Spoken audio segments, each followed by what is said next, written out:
इस समय हम लोग मौजूद हैं ग्राम पंचायत रायपुर में। यहाँ कुछ लोग खड़े थे, हम लोगों ने सोचा इन लोगों से चर्चा के माध्यम से पता चलाते हैं कि 2022 का जो विधानसभा चुनाव है 20 फरवरी के दिन मतदान यहाँ पर होना है, तो ये लोग किस पार्टी के पक्ष में अपना मतदान करेंगे। चूँकि हम लोग गांव के अंदर आए, हम लोगों ने सोचा गांव के अंदर जाकर के माहौल को पता करते हैं।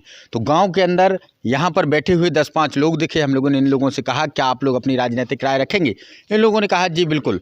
तो हम लोगों ने कैमरा ऑन किया और अब सबसे पहले इन्हीं लोगों के पास इनकी राय को रखवाते हैं। भैया क्या नाम है? ऋषि। तो ऋषि जी, क्या लग रहा है 2022 का चुनाव किस तरफ जा रहा है? अच्छा लग रहा है मुझे। तो अच्छा लग रहा है, लेकिन 2022 का जो चुनाव है, बीते 5 वर्ष में आपको या आपके परिवार को सुविधाएं मिली या नहीं मिली, इस बारे में आप बताना चाहेंगे? हाँ मिली हैं मुझे। सुविधाएं मिली हैं, मतलब आप 2022 का जो चुनाव है इसमें किस पार्टी के पक्ष में खड़े रहेंगे या अभी मन नहीं बनाया है? नहीं, अभी मन नहीं बनाया है अपने। तो 2022 का जो आने वाला चुनाव है इसमें आप मन बना करके वोट देंगे? नहीं, बाद में डिक्लेयर करेंगे किसको देना है किसको नहीं देना है। चलिए, तो और भी हमारे साथ लोग हैं। भैया क्या नाम है? जगदीश सिंह यादव। तो जगदीश सिंह यादव जी, क्या लग रहा है 2022 का जो आने वाला चुनाव है इसमें आप कौन सी पार्टी की तरफ अपना मतदान करेंगे?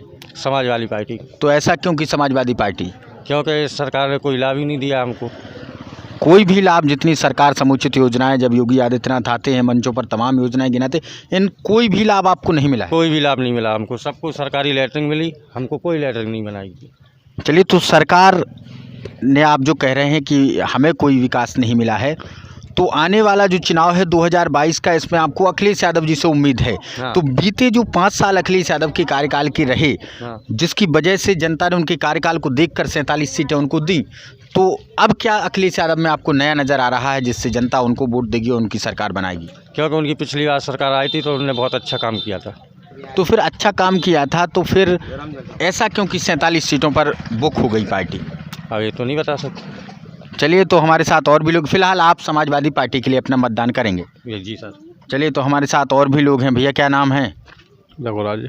तो रघुराज जी, 2022 का चुनाव किस तरफ आपको जाता हुआ दिखाई दे रहा है? ललितपुर सदर विधानसभा। हाँ, अब वो तो ये सही देखो कि समाजवादी ने अच्छे काम कराए थे। क्यों कि पहले किसानों के हक में अच्छे काम कराए थे, वोट में कराए थे, वो डीजल पेट्रोल सही खाते। अभी कहा कि इसमें बहुत महंगाई हो गई, इसमें बहुत महंगाई है इसमें। आप थोड़े एक तरफ हो जाइए।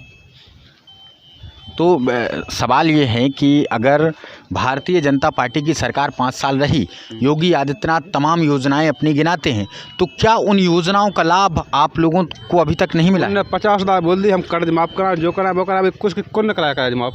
उन्होंने कितना बार बोल दिया है। लेकिन एक तरफ जहाँ योगी आदित्यनाथ की सरकार कहती है शुरुआत में हमने 1 लाख रुपए तक के कर्जे माफ़ किए थे, कहाँ कराया था? मतलब कहाँ कराया? उनने माफ़ कहाँ कराया कर्ज? उनने बोल दी उन्हें कर्ज माफ़ करा कर बोलते हैं मगर कराते नहीं हैं। तो अब 2022 का जो आने वाला चुनाव है इसमें आपका रुझान किस तरफ होगा? वो तो समाजवादी का होगा। तो समाजवादी पार्टी की तरफ आप जाएंगे? हाँ, जाएंगे। चलिए, तो हमारे साथ और भी लोग हैं। क्या नाम है दादाजी? हमारा नाम है महाराज सिंह यादव। तो महाराज सिंह यादव जी, क्या लग रहा है 2022 का जो आने वाला चुनाव है इसमें कौन सी पार्टी अपनी सरकार बनाएगी? इसमें समाजवादी पार्टी अपनी सरकार बनाएगी और समाजवादी पार्टी ने 108 चलाई, 102 चलाई, 100 नंबर चलाई, पुलिस तत्काल आती है, 5 मिनट में आ जाती थी। लेकिन एक तरफ पुलिस की गुंडई जो सवाल पैदा होता है कि समाजवादी पार्टी, ऐसा तमाम लोग और राजनीतिक पार्टियां कहती हैं कि समाजवादी सरकार में गुंडई हावी थी जिसकी वजह से लोगों ने उनको नकार दिया। नहीं, वो ऐसा नहीं निकाला। पुलिस तो नहीं है, गुंडा ने कोई है, ले जाती है और चली जाती है। और वो तो पुलिस पैसा लेती है, आज भी लेती है। आज अखिलेश की सरकार में हम घर के छापने के लिए मिट्टी ले आते थे तो कोई परेशानी नहीं थी। किसान अपना पत्थर ले आता था, अपने कुएं से निकाल करके अपना घर दूर बनाता था। आज इस सरकार में कोई एक पत्थर नहीं ले आ पा रहा है और न मिट्टी ला पा रहा है। पुलिस पकड़ लेती है, 10,000 दो, 20,000 दो, 50,000 रुपये दो। किसान के पास है नहीं है, तो आज किसान हमारा परेशान है। तो मतलब पुलिस प्रशासन का खौफ, प्रशासन का दबाव है और पुलिस प्रशासन बहुत दबाव करती है। और तुरंत थोड़ी आपस में भाई ले आओ 10,000, हम तुम्हारा चालान कर देंगे, मारती पीटती है पुलिस। और पुलिस किसी की सुनती नहीं है। पुलिस इस समय गुंडा है। तो आप लोगों को ये समस्याएं लगातार 5 वर्ष में रही हैं, तो समाजवादी सरकार से फिर ऐसी क्या समस्या लोगों को हुई कि समाजवादी पार्टी से ये है कि जैसे अपना कोई जिला पंचायत है, विधायक जी से बोला है कि हमारा जी काम ट्रैक्टर रोक लिया है, तो उन्होंने कह दी भाई किसान आदमी है, अपना काम करने दो, वो कौन धंधा कर रहे हैं, धंधा कर रहे हों तो भाई वो रॉयल्टी कटाएंगे, अपने कुआ से मिट्टी लाएंगे, अपने घर छापने के लिए परेशानी होती है। तो भारतीय जनता पार्टी की सरकार में कोई नेता नहीं है? नेता तो हैं, वो विदो देते हैं, रुपया लेती है पुलिस, चलिए पीटती है। चलिए, पुलिस से काफ़ी परेशान लोग नज़र आते हैं, तमाम वीडियोस में भी आप लोगों ने देखा होगा। क्या नाम है चाचा जी? हमारा नाम है कुंदन लाल साहू। तो कुंदन लाल साहू जी, 2022 का जो चुनाव आने जा रहा है, इसमें आप किस तरफ आप लोगों का झुकाव होगा? हमारे झुकाव के हिसाब से दोनों पार्टियों में महासंग्राम होगा, बीजेपी में और समाजवादी में। ललितपुर सदर विधानसभा की अगर बात करें, विधानसभा से बात करेंगे तो दोनों में ये घमासान होगा। और एक तरफ इसमें तो त्रिकोणीय समस्या हो सकता है। इसमें जो बीएसपी सर बीसी भी सीट है वो भी कम नहीं है। यहाँ पर तीनों में जो है घमासान है। यहाँ ललितपुर विधानसभा से अगर पूछा जाए तो हमारे गांव के हिसाब से पूछा जाए तो आप जो सोच रख रहे हैं कि तीनों विधानसभा तीनों कैंडिडेटों में फाइट है, तो आप लोगों का रुझान या आपका पर्सनली रुझान किस तरफ होगा? हम लोग तो देखो जहाँ तक बीजेपी के लिए वोट करेंगे। तो बीजेपी के लिए ऐसा क्यों कि आप बीजेपी के लिए वोट करें? बहुत अच्छे काम किए। तो क्या ऐसे कार्य आपके लिए किए हैं? अभी कुछ चीज़ें शांति रही, 5 साल तक बढ़िया शांति माहौल रहा जी, और आगे माहौल सही रहेगा। और जो जैसे सबके लिए मतलब जो लॉकडाउन से सबके लिए बराबर, छोटे से लेकर के बड़े सबके लिए खाने को मिला। एक हाथ एक साथ, एक विकास के साथ सबको खाने को मिला, कोई भी अधूरा नहीं रहा सरकार में। तो आपका जो रुझान है वो भारतीय जनता पार्टी की तरफ होगा। तो आप क्या मान करके चल रहे हैं कि उत्तर प्रदेश में किसकी सरकार बनने जा रही है? हमको तो नज़र आता है दोनों सरकारों पर। किस किस की? साइकिल और फूल की। तो आपको ऐसा लगता है कि समाजवादी पार्टी या सरकार बनाएगी या फिर भारतीय जनता पार्टी सरकार बनाएगी? चलिए, तो और भी लोग हैं हमारे साथ, उनसे बात करते हैं। भैया क्या नाम है? भूपेंद्र यादव। तो भूपेंद्र यादव जी, क्या लग रहा है 2022 में किसकी सरकार यूपी में बनने जा रही है? भैया अखिलेश की। तो ऐसा क्यों लगता है आपको कि अखिलेश यादव? उनने विकास किए थे। क्या विकास कार्य उन्होंने किए हैं?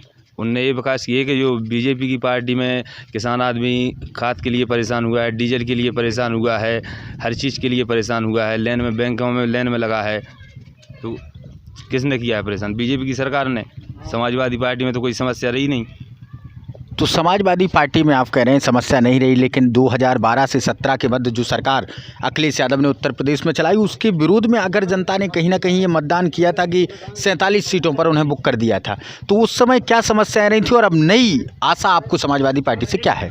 नई आशा ये है कि समाजवादी पार्टी विकास करेगी अब, क्योंकि 5 वर्षों में बीजेपी ने कोई विकास नहीं किया है। योगी आदित्यनाथ जी ने कोई विकास नहीं किया है। क्या विकास किया है? तो आने वाले 2022 के चुनाव में आप अपना वोट किस तरफ डालेंगे? समाजवादी पार्टी भैया अखिलेश को जिताएंगे।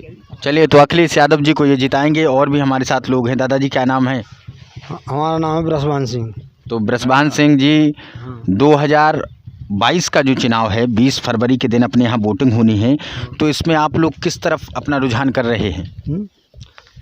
और रुझान तो बदलाव होना चाहिए, मतलब बदलाव की तरफ आप हैं।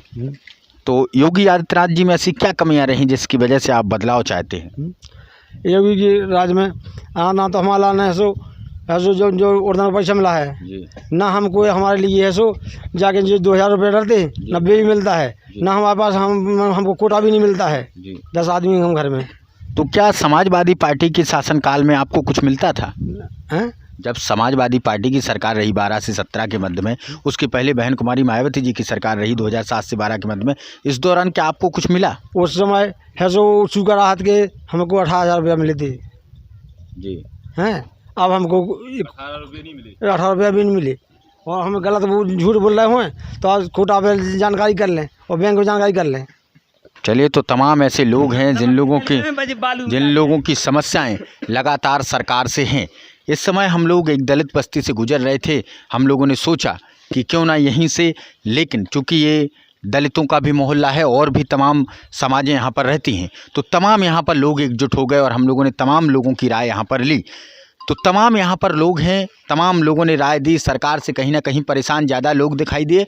कुछ लोग, 1 2 लोग थे जिन्होंने कहा कि हम भारतीय जनता पार्टी के काम से संतुष्ट हैं और आगे के समय में हम भारतीय जनता पार्टी को मतदान करेंगे।